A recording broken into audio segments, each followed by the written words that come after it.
Uma das maiores preocupações dos produtores brasileiros neste momento e de outras partes do mundo também, por que não, é o problema com a oferta de glifosato. Há alguns meses o Notícias Agrícolas vem falando sobre isso, vem tentando trazer isso de uma outra perspectiva, de uma outra ótica, para a gente mostrar que realmente o sinal de alerta estava ligado e que o momento que nós estamos vivendo hoje na agricultura já vinha sendo sinalizado e algumas instituições, inclusive, disseram que não ia acontecer isso, que a oferta de glifosato estava normalizada, mas me parece que os problemas continuam chegando. Uma grande multinacional, trouxe uma nota recentemente falando sobre problemas de falha mecânica para a produção deste produto, que é um dos principais insumos da agricultura brasileira, dado que nós usamos o sistema de plantio direto, o que fez, inclusive, com que o presidente da AproSoja Mato Grosso, o senhor Fernando Cadori, se manifestasse pelas redes sociais durante o final de semana, esse último final de semana, este sábado, dia 12, falando sobre essa preocupação com esta nota por conta da dificuldade dessa oferta do glifosato. Sobre isso, e para nós entendermos exatamente o que está acontecendo e o que pode acontecer, é que nós chamamos o Eduardo Lima Porto para estar conosco nesta segunda-feira. O Eduardo, que é diretor da Lucro do Agro, já conosco. Eduardo, bom dia, meu amigo, seja bem-vindo ao Notícias Agrícolas novamente, é um prazer recebê-lo. Bom dia, Carlinha, e bom dia aos amigos que nos assistem. É sempre um motivo de alegria para mim compartilhar aí algumas impressões, algumas informações contigo. E, infelizmente, uma notícia, mais uma notícia desagradável para o mercado agrícola, né? Depois da declaração da Bayer na sexta-feira, dizendo que, por uma falha mecânica, a qual eles estão denominando como motivo de força maior, poderá haver aí uma disrupção no fornecimento de glifosato num prazo de até 90 dias, segundo eles mesmos afirmam no comunicado. Essa situação ela ocorreu no ano passado, né? Os Estados Unidos, os produtores americanos tiveram dificuldades para a obtenção dos insumos de maneira até semelhante à nossa aqui no Brasil. Nós alertamos no ano passado, bem antes, digamos, do mercado brasileiro se movimentar nesse contexto e recebemos aí adjetivos dos mais variados, né? O mais curioso foi de que estaríamos promovendo terrorismo no mercado. Verdade. O fato é que quem conhece a importação dessa classe de produtos, né, sabe que existe um lapso aí de pelo menos 4, 5 meses para que se tome conhecimento de dificuldades de fornecimento. E a maior parte das empresas no Brasil deixou para avisar os seus canais de distribuição e mesmo os produtores, né, muitos deles que já haviam inclusive pago antecipadamente pelos insumos, em especial o glifosato, e agora no final do ciclo com o Diquá, né, esperaram os últimos momentos para avisar, né, numa condição de absoluta irresponsabilidade e desrespeito em relação à inteligência do produtor rural, né. Então agora nós estamos vendo mais uma situação inédita, que poderia se chamar até de uma inovação, né. O grande produtor mundial de glifosato afirmar que se trata de força maior, a falha mecânica de um fornecedor, né, e estão assentando, né, um conceito realmente inovador.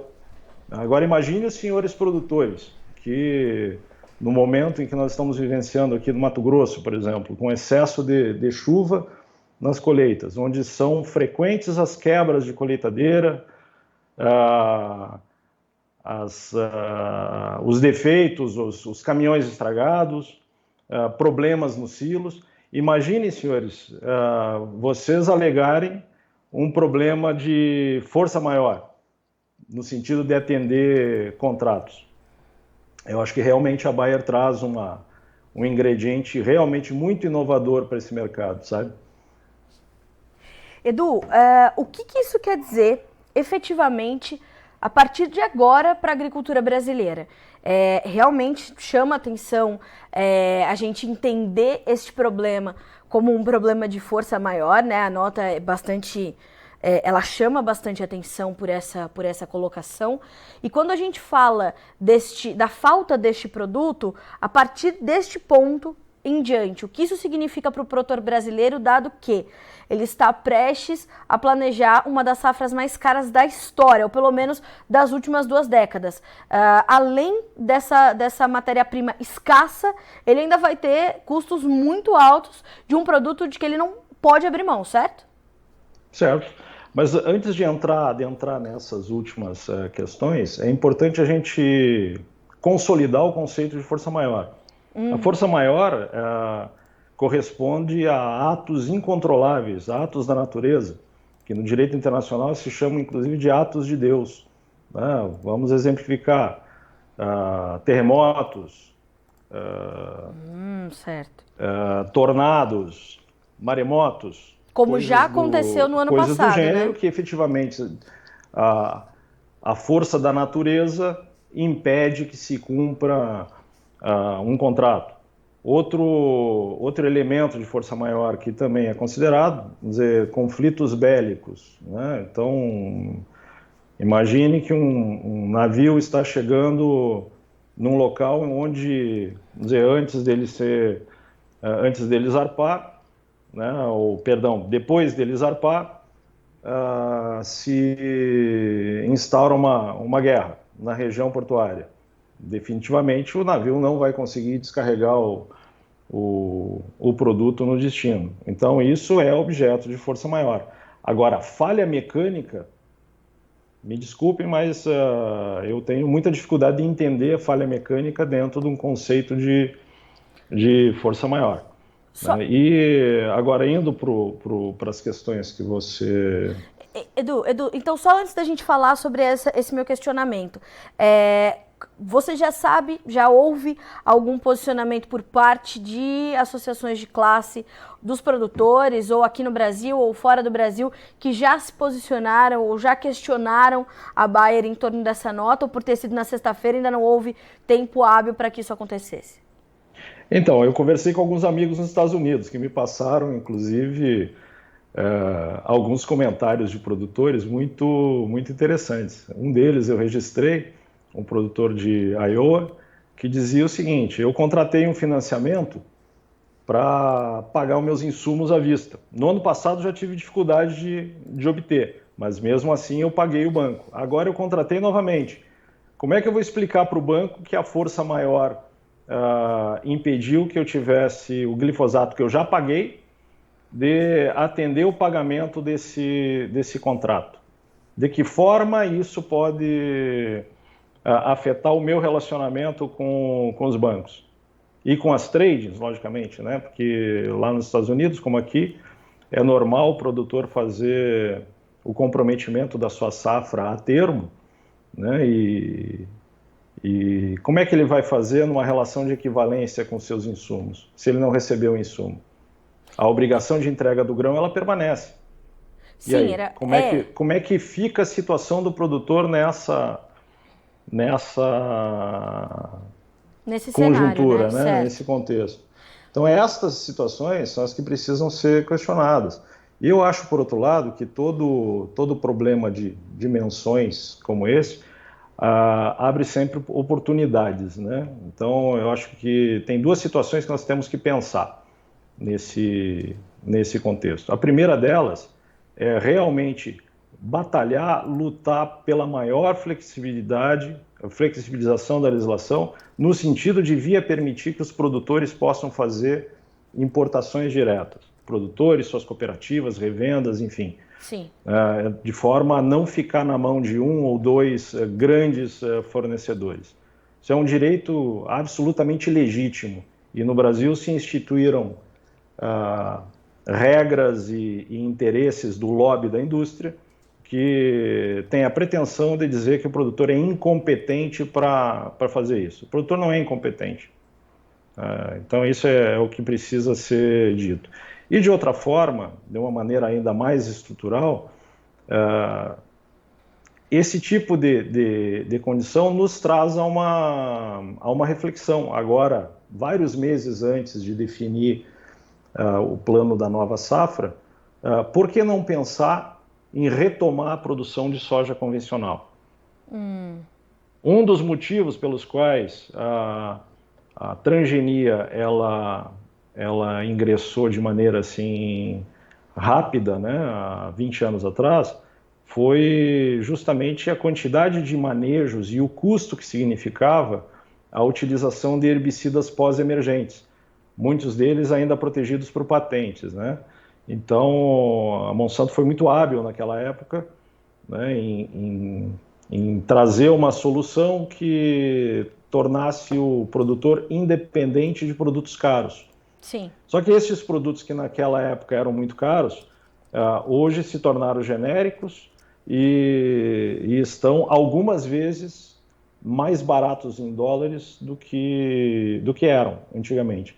Então, se nós formos considerar as imposições que os detentores, né, não vamos citar nomes, né, apesar de que nós temos uma situação aí muito interessante de concentração, né, de mercado, mas ao invés de pagar royalties por tecnologias bastante questionáveis inseridas nas sementes, o produtor pode avaliar a conveniência e a viabilidade de retomar, ainda que parcialmente, a produção de soja convencional. Então, fica aí essa proposta de reflexão. Na verdade, meu último questionamento para você foi justamente no sentido de entender como é que o produtor vai fazer para garantir a entrega desse produto. Nas últimas entrevistas que eu fiz com o presidente da ProSoja, o senhor Antônio Galvão, da ProSoja Brasil, ele foi bastante contundente ao expressar a sua preocupação com essa dificuldade, com o glifosato e também com outros herbicidas, como é o caso da atrazina para o milho. Então, planejar uma safra que já será cara, com essa dificuldade de entendimento de como fica essa relação de troca no sentido, não na formação do custo e na aquisição dos insumos, mas essa via mesmo que existe entre as revendas e as indústrias e as produtoras desses insumos e os produtores de grãos. Acabou ficando bastante congestionada essa via, pelo que eu estou entendendo, né, Eduardo? Sem dúvida. Realmente ficou muito congestionada e nós temos que separar aí, vamos dizer, os players dentro desse contexto, né?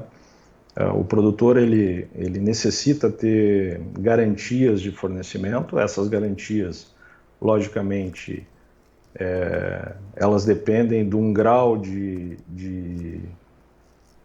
segurança contratual que, na média, se verifica como muito frágil, né? Muitos produtores, inclusive, adiantam pagamentos para os fornecedores, simplesmente baseado num pedido, né? E pedido de vendas se vê, por tradição, agora a tradição que já está se consolidando, que os pedidos de venda não são considerados como juridicamente válidos, de forma a obrigar o fornecedor a fazer a entrega.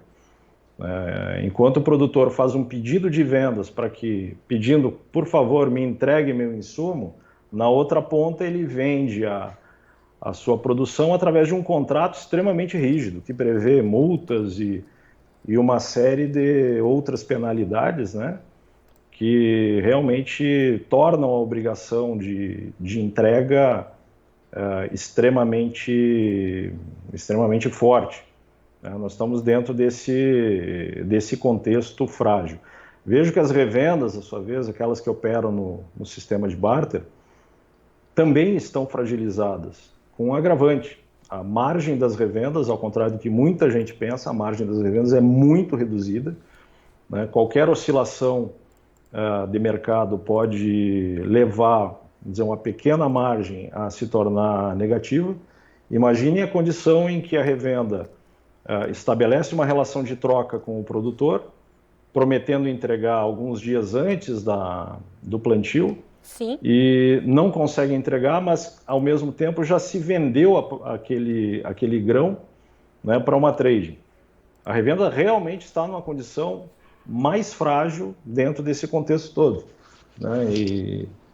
E de que forma esse canal tão importante para o financiamento do capital de giro do agro, de que forma esse canal pode se proteger? Então, tem uma série de situações aí que são complexas, sabe? Até porque, né, Edu, as revendas elas passam a ser o canal e o elo de ligação entre a indústria e o produtor.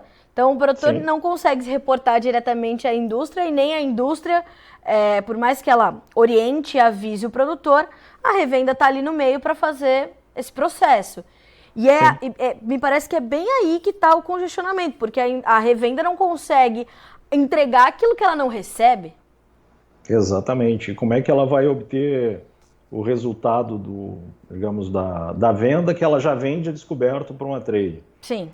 Né? Então, a trading não quer saber. A trading vai cobrar da revenda a entrega do grão. Certo. Imagine no ano passado, que no transcurso aí das negociações dos pacotes, o preço do soja estava num nível muito mais baixo do que está agora. As revendas que não conseguiram entregar, elas não terão condição de cumprir seus contratos, né, com as trades, e terão ainda que comprar o soja num outro nível de preço. Então, é extremamente frágil essa dependência da cadeia de fornecimento atual de insumos. E quando se verifica outros interesses, assim, interesses macro mais profundos, né, mais estruturais, como é o caso da Bayer, que tem todo o interesse de inserir no mercado a tecnologia de Dicamba, que é extremamente questionável, que está apresentando vários problemas lá nos Estados Unidos e que vem sendo fortemente questionada pela ProSoja. Parece ser quase que uma jogada de oportunismo, né, uma declaração como essa. Então, não vou fazer afirmações de que se trata, mas me leva a pensar que pode ser o bode na sala para poder, impor goela abaixo do produtor a adesão a essa nova tecnologia que eles pretendem aí inundar o mercado, né? Gerando ainda mais dependência do produtor em relação a ela. É importante a gente dizer, né, reforçar aqui que o Notícias Agrícolas tem um espaço aberto para a Bayer sempre. A Bayer, inclusive, é uma parceira do Notícias Agrícolas, né, comercial, enfim, e o espaço está sempre aberto para que as discussões aconteçam e os debates se deem para a gente entender profundamente, porque o produtor precisa saber o que está acontecendo. Edu, há alguns meses, como eu falei na abertura da nossa entrevista, a gente conversou sobre essa questão do glifosato e a gente pontuou uma série de itens que estavam justamente comprometendo a oferta de matéria-prima para se produzir glifosato. Há a possibilidade dessa nota da Bayer conter esse teor também? Eles podem estar ainda sofrendo com dificuldades para acessar essa matéria-prima e chegar ao mercado com aquilo que foi comprometido com o produtor? Mais do que isso, você citou a questão das forças da natureza. No ano passado, com o furacão Aida, eles tiveram comprometimento em algumas plantas de glifosato por lá também, né? Sim, é fato. Isso é fato. Bom, vamos dividir a questão. As dificuldades para obtenção do glifosato, elas já decorrem de vários anos, né? Então, quem conhece esse setor na área, né, de insumos, já sabe que a China veio ao longo dos anos, e isso não é surpresa, anunciando que determinadas fábricas que utilizavam matérias-primas mais antigas, né, como a glicina, que tem processos mais poluentes, essas fábricas deveriam ser descontinuadas ao longo do tempo em razão das políticas ambientais deles. Certo. É óbvio que isso afeta, né, a oferta de uma maneira geral. Nós não podemos chamar isso de uma surpresa, porque esses fatos, essas notícias, elas vêm sendo anunciadas há bastante tempo. Sim. O que acontece? Não vamos desprezar, né, os problemas que o Covid causou na cadeia, né, de suprimento global. Mas é bastante nítido que, em alguns casos em particular, a intensidade desse problema esteja sendo artificialmente aumentada, né, de forma a se produzir alguns cenários de escassez que não são verdadeiros. Então, cenários de escassez artificiais, eles são bastante típicos em mercados que dependem de poucas empresas, né, poucos fornecedores. Novamente, não estou fazendo aqui acusações e nem afirmações, simplesmente estou fazendo inferências, né? É óbvio que uma condição como essa deve fazer com que os usuários, né, os consumidores desse tipo de produto, tomem todas as medidas preventivas necessárias no sentido de minimizar os efeitos de uma falta de glifosato. O que não é aceitável é que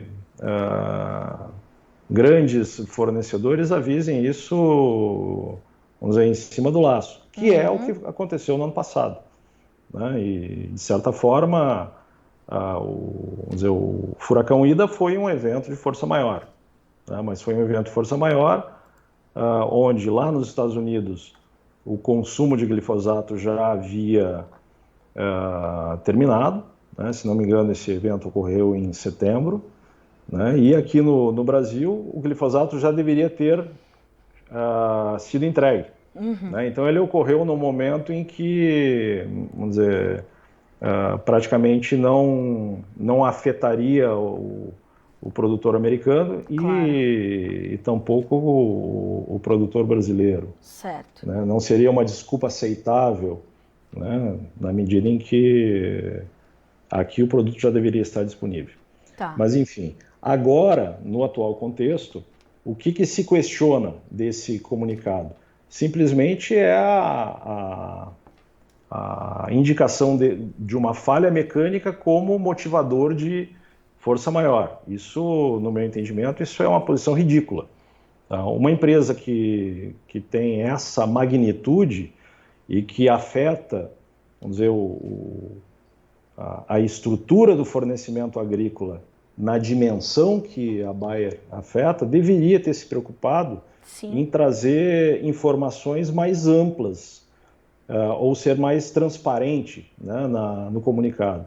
Por exemplo, um vídeo que atestasse efetivamente que o problema aconteceu, né, para que não fosse simplesmente a declaração de um funcionário, por mais graduado que seja, né, ou o resultado de um relatório de perícia independente. Estou dando aqui dicas, sem cobrar consultoria da dona Bayer, tá? O que poderia... Talvez a minha consultoria seja cara para eles. Traçando cenários, né, Edu? Do Enfim, que poderia ter vindo junto dessa nota.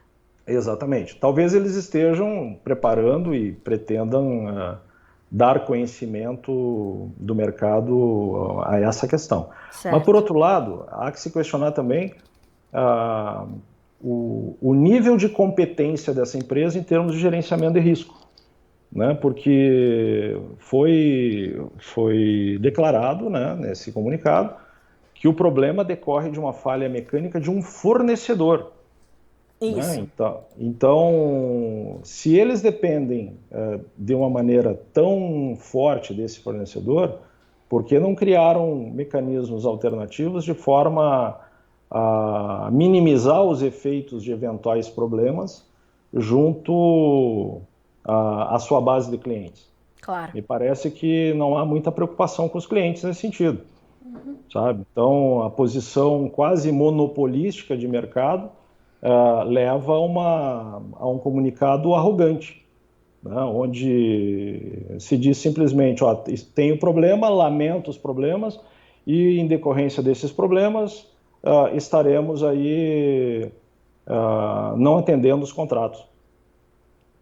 Imagine, novamente, coloco de novo aqui na mesa.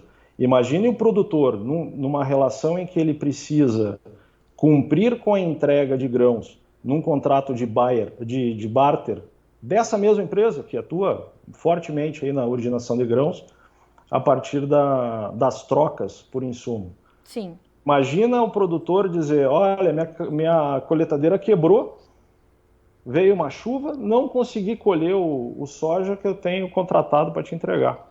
Na nota, inclusive, que a gente vai disponibilizar na sequência da sua entrevista, viu, Edu? Inclusive, vamos traduzi-la, né, que ela está em inglês. Ela data de 11 de fevereiro deste ano, claro, né? Ela é assinada por Udo Schneider, que é Global Head de manufatura de ingredientes.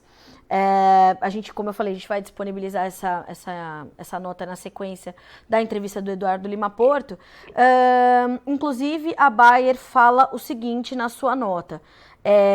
Enquanto nós trabalhamos para mitigar essa falta de produto e melhorar as condições dessa situação atual e o impacto para os nossos clientes, nós deveremos voltar nos próximos dias com informações adicionais assim que pudermos para justificar, portanto, essa questão aí do glifosato. Como é que você imagina que as coisas vão correr aí nos próximos dias em torno desse assunto, conhecendo a fundo não só o setor, Edu, dos produtores, né, a classe produtiva do Brasil, mas também as revendas e a indústria, já que essa é a sua expertise, né, é fazer essa conexão entre todos os pontos. Como é que você imagina que as coisas vão correr a partir de agora, diante desse comunicado e dessa explicação toda que você nos deu sobre este comunicado, né, tudo que ele traz ali nas entrelinhas?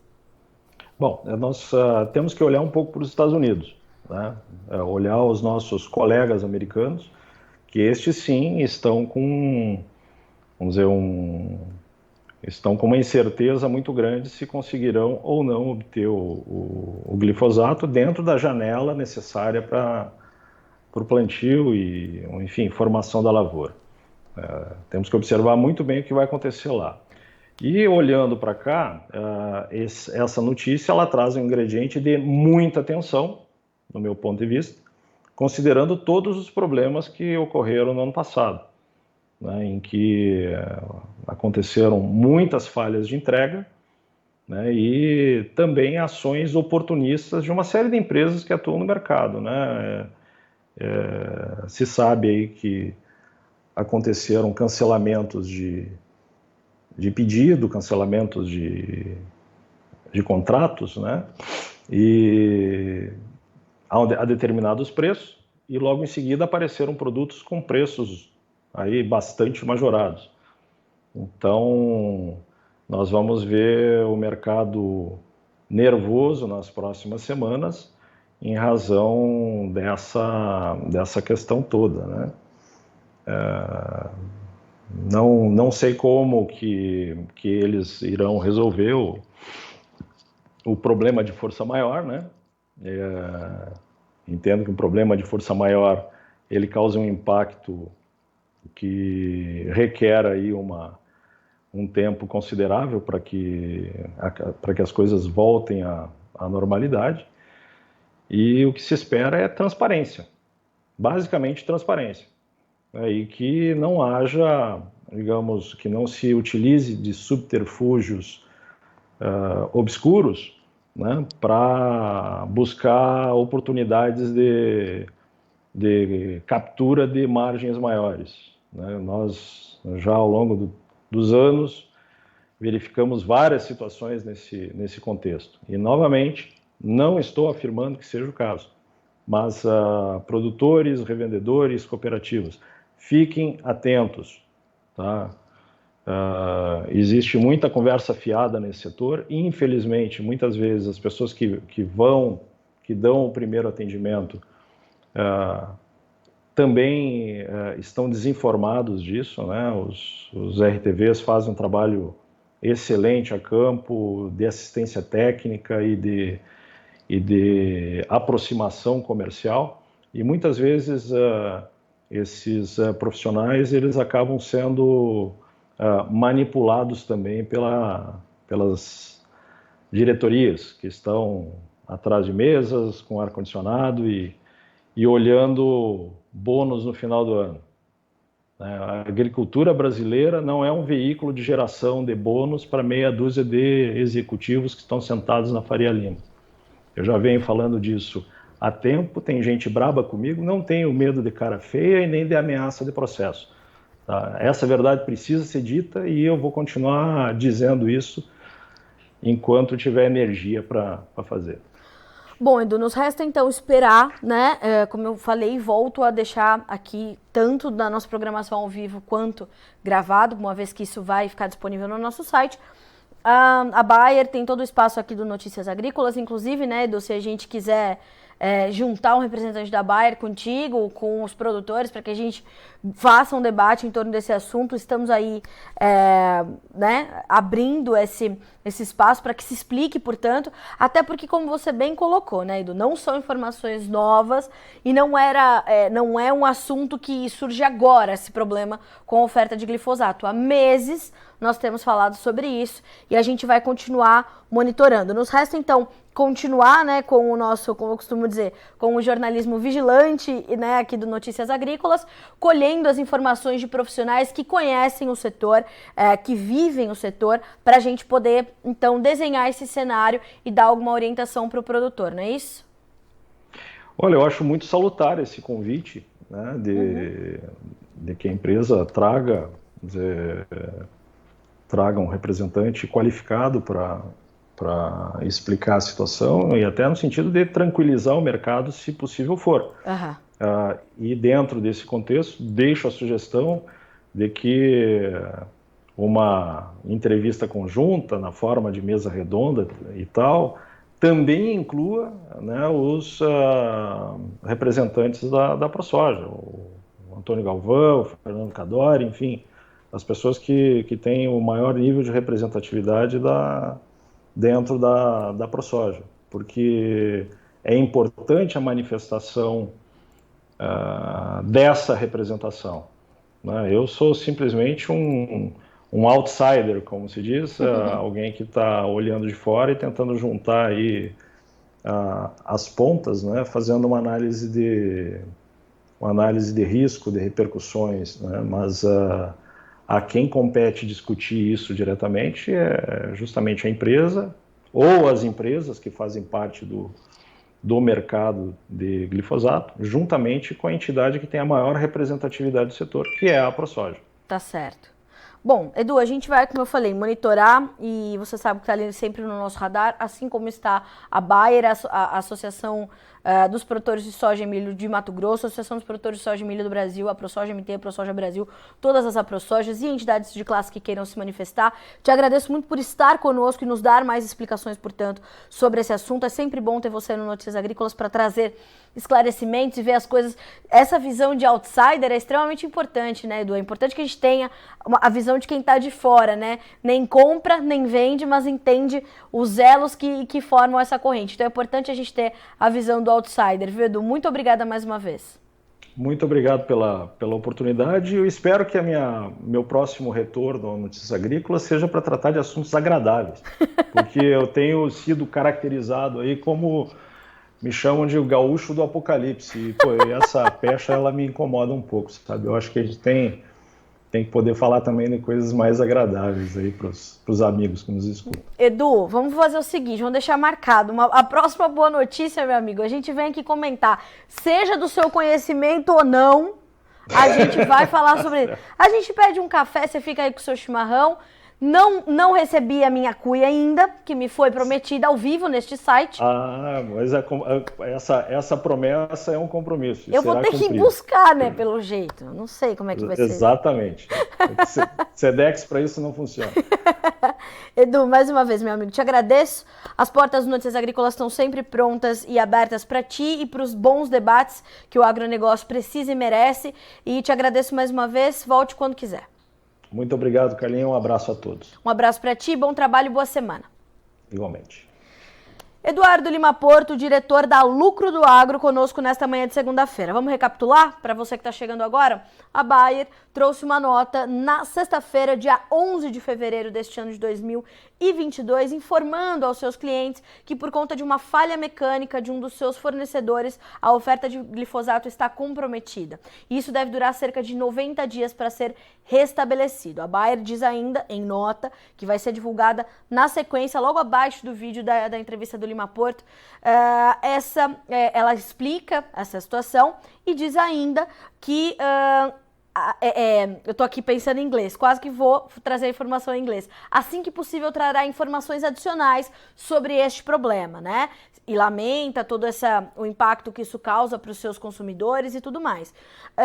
Mas como colocou aqui o Eduardo Lima Porto, o conceito de força maior, que é o que traz a nota da Bayer, ele oficialmente é classificado como problemas, né, forças da natureza, intempéries climáticas agressivas ou conflitos bélicos, algo nesse sentido. O que não classificaria uma falha mecânica, portanto, de um dos fornecedores da Bayer para classificar esse problema de oferta de glifosato como força maior.